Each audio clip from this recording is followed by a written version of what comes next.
Donc, on se retrouve dans ce cours et ça va être dédié à Linux. On va voir comment faire des escalades de privilèges sur une machine. Ok, on va attaquer du Debian dans tous les sens.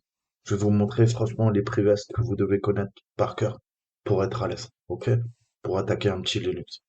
Donc là, on voit que je suis quoi? Bah, j'ai réussi à péter un accès SSH. Je suis connecté en SSH à la machine et j'ai l'ID quoi? Bah, je suis 1000. Je suis 1000, je suis user. Je fais partie du groupe user, mais également de CD-ROM, de floppy, de audio, de deep, de vidéo et de plug dev. À partir de là, qu'est-ce que je peux faire pour exploiter tout ça? Alors, le premier truc qu'on peut faire, c'est le service exploit. OK? Qu'est-ce que le service exploit? Littéralement, c'est l'exploit de service. Je vais exploiter des services.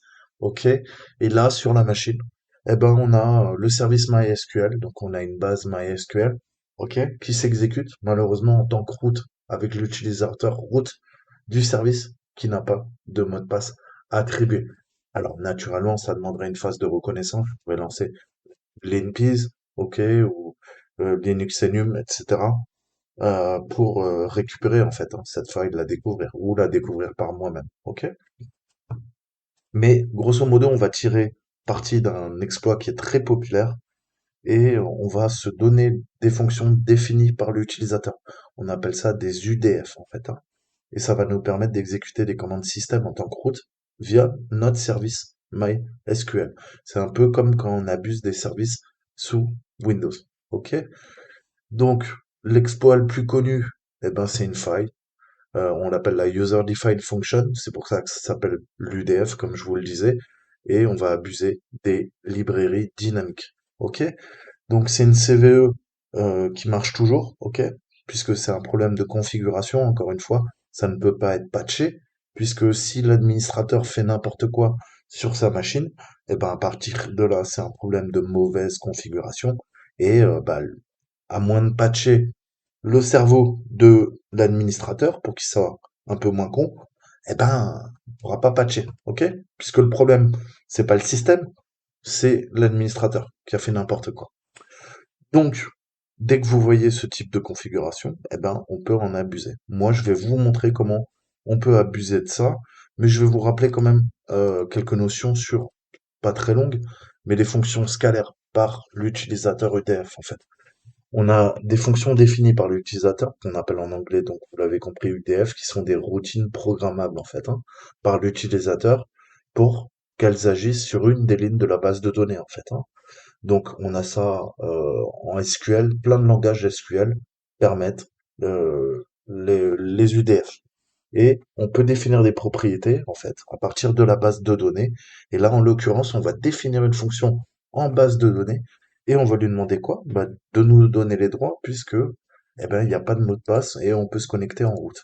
Donc nous, c'est ce qui va nous permettre de créer notre exploit et de devenir route, comme vous l'avez compris, via la base de données. Donc voyons ça.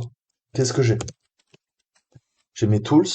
Ok, on va aller voir dans tools. Et là, j'ai plein de petits trucs assez croustillants. Qu'est-ce que je vais aller voir? Je vais aller voir MySQL. Ok?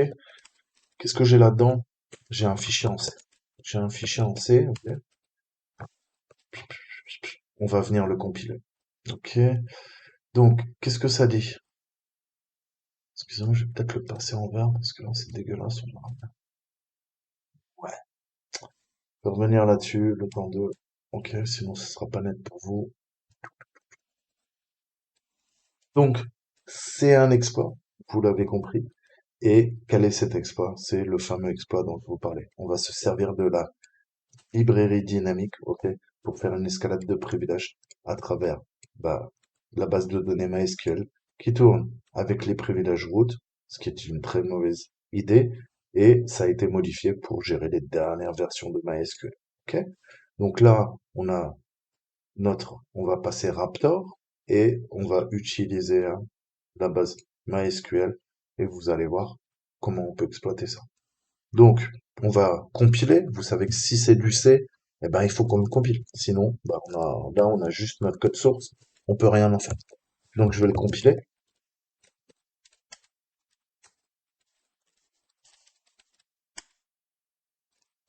Et ensuite, on va faire un G6D-G-C.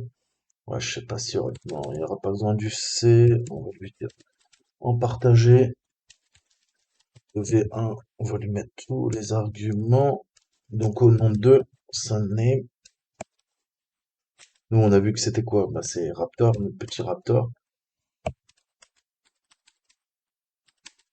V. Donc qu'est-ce que je fais là? J'appelle le saut. Ok, donc on a vu que s'il s'appelait EDF2. Ok, là on a défini le C, il faut qu'on lui dise l'extension saut. Et le Raptor, pareil.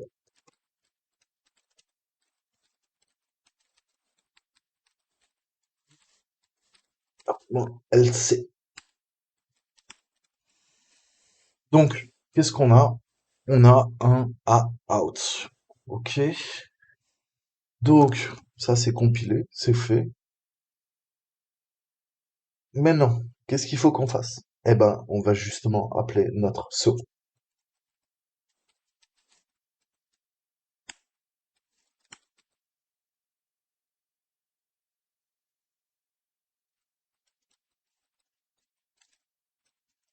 Donc, on lui rentre ça en paramètres et vous allez voir que ça nous fait plusieurs fichiers en fait. On a le A out, on a notre C d'origine, on a le O et surtout on a notre saut. C'est le saut qu'on va s'utiliser. Raptor. Ok, ça va être notre exploit. Maintenant, qu'est-ce qu'il faut? On sait compiler notre exploit, il faut qu'on abuse de MySQL. Qu'est-ce que je vais faire?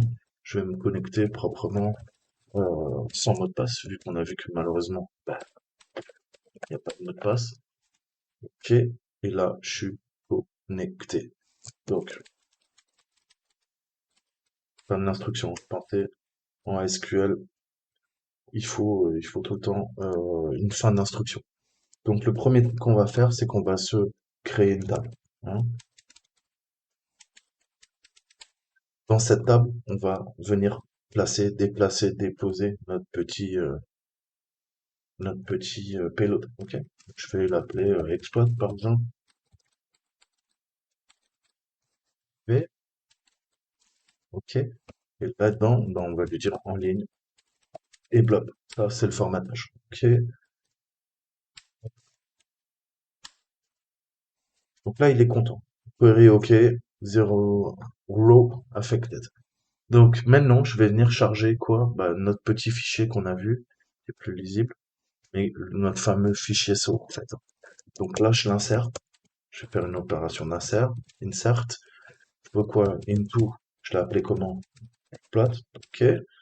Qu'est-ce que je veux maintenant? Eh ben, il faut que je lui donne des valeurs.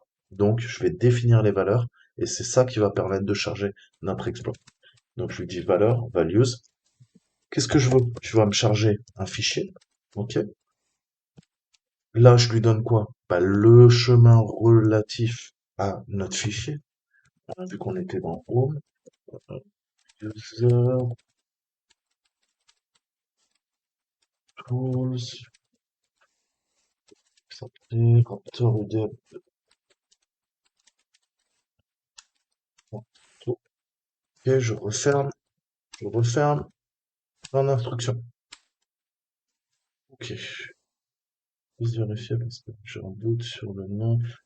Raptor UDF2, ouais. Ok. Donc, ça c'est fait. Maintenant, qu'est-ce qu'on fait? On va lui demander de sélectionner tout à partir de notre table et on va demander un dump. On va faire un dump. Ok. Donc, je fais sélection, wildcard, je veux tout à partir de ma table. From. Ma table, elle s'appelle comment? Je l'ai définie, elle s'appelle export. Ok. Et je lui demande quoi? Opération dump. Tu vas me dumper ce que je te demande. Ok. On lui donne pareil, encore une fois, le chemin relatif. Et nous, on sait quoi? Ben, on sait que MySQL, ça se trouve dans ce chemin en fait, hein. Et on va le placer dans un plugin, puisqu'on a vu qu'est-ce que c'était quoi l'exploit là. Qu'est-ce que je vous disais avant? Je vous ai dit on va se servir des librairies dynamiques pour faire notre escalade de privilèges. Donc ça sera dans les plugins. Ok. Toutes les librairies dynamiques sont utilisées pour faire cette fameuse fonction définie par l'utilisateur qu'on appelle UDF8. On va faire un do system et on va appeler quoi? Bah, notre exploit qu'on vient de compiler. Donc là, je le mets dans ce chemin, je lui donne le même nom, je me pose pas de questions, UDF2 et point .so. OK? Donc là, fin de l'instruction, on a fini de lui demander ce qu'on voulait faire. Là, il y a une erreur. Alors, MySQL Server Write Syntax. Ah, parce que, ok, d'accord. Ça, c'est l'ancienne syntaxe et apparemment, ouais, c'est une nouvelle syntaxe. Non, tu me la prends pas? Check the manual and correspond MySQL Server. Hmm.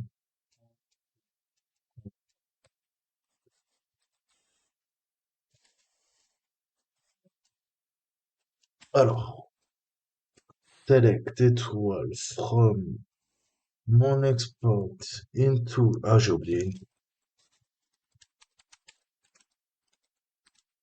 Ok. Donc, le langage SQL, c'est vraiment, vous parlez à la base de données, hein. Et là, j'ai oublié, je lui ai dit, tu dump file, mais je lui ai dit non, bah, à l'intérieur, into dump file et le chemin. Là, ça devrait passer. Voilà. Vous voyez, c'est con, hein. Là, j'ai oublié le into, ça marchait pas. Donc, là, c'est bon. Maintenant, il faut qu'on crée cette fonction, le do system, et qu'on puisse ensuite l'appeler pour, eh ben, abuser des privilèges de la base de données MySQL. Donc, je vais créer, create, quoi? Une fonction, function, une fonction qui s'appelle quoi? Bah, c'est une fameuse fonction qui dit, bah, tu le fais en tant que système, en fait, hein. Return, ça c'est le nom. Le do system, c'est le nom de ma fonction. Et bah ouais, tu vas effectuer quoi? Bah, je veux que tu travailles sur un entier, integer, ok? Vous vous rappelez, je l'ai mis en paramètre, je l'ai mis son name au tout début, quand on a compilé, et je lui donne le son name, .so, ok? Vu que c'est un son name. Raptor, df2, putain, il y a de la latence, de ouf. Son name, rappelez-vous, je vous remonte, que ça soit clair, enfin clair, ça vous parle un peu, mais ouais, non, j'ai effacé, je crois. J'avais mis tirer son name, ok?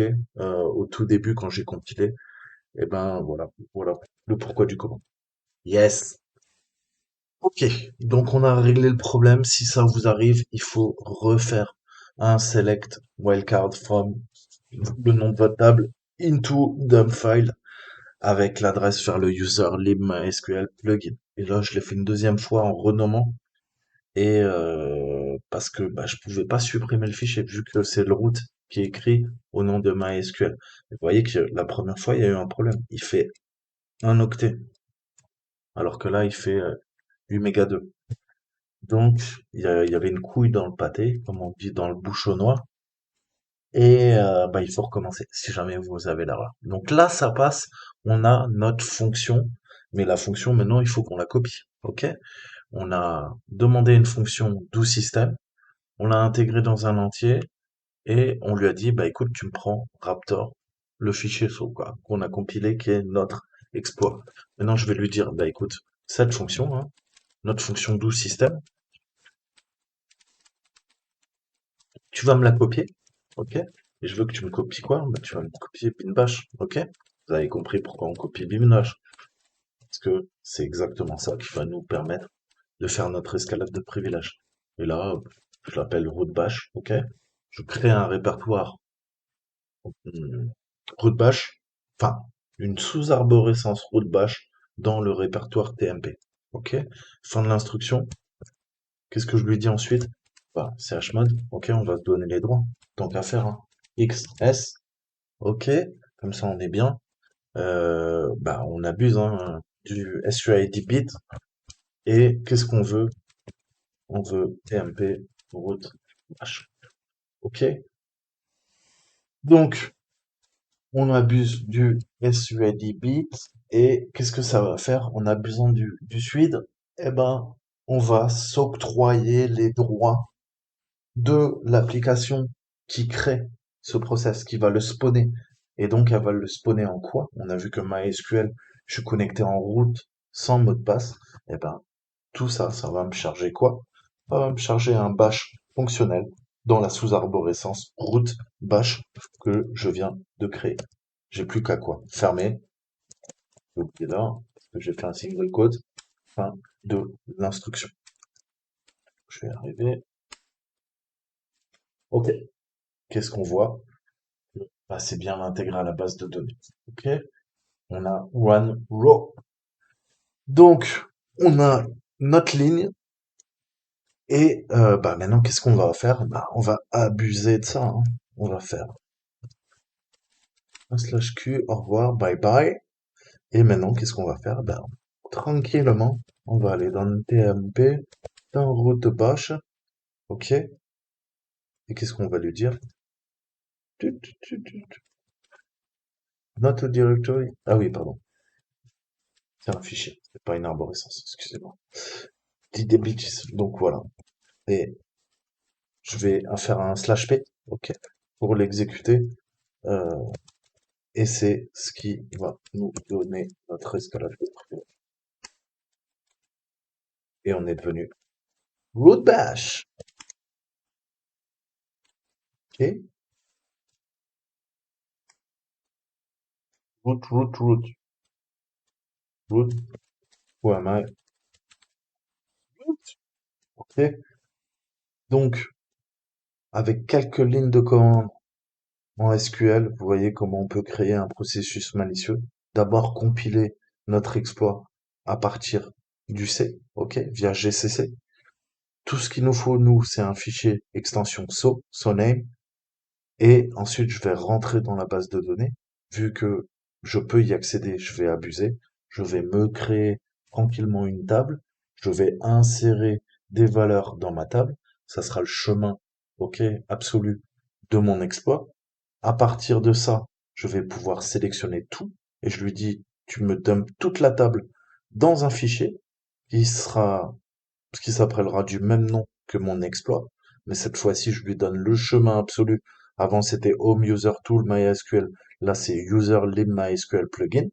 OK? Et une fois que ça, c'est fait, je crée une fonction doSystem qui retourne un entier et un fichier soname. Donc, .so et le même nom. Là, en l'occurrence, c'était Raptor UDF2. Ça aurait dû marcher. J'ai dû le renommer en UDF21. OK? Et si vous avez l'erreur file too short, eh ben, c'est qu'il y a un problème. Il faut refaire l'opération de dump file. Et ensuite, bah, on sélectionne notre fonction doSystem et on lui demande bah, de faire ce qu'on a vu, c'est-à-dire eh ben, d'abuser de la fonction. OK? Et ça va faire notre escalade de privilèges via un suite bit. Voilà. Et là, bah, maintenant, on est les rois du pétrole. OK? Donc, ça, c'était la première étape, comment exploiter une base MySQL. Si jamais un jour vous tombez sur une machine bah, on peut se connecter en route sans mot de passe.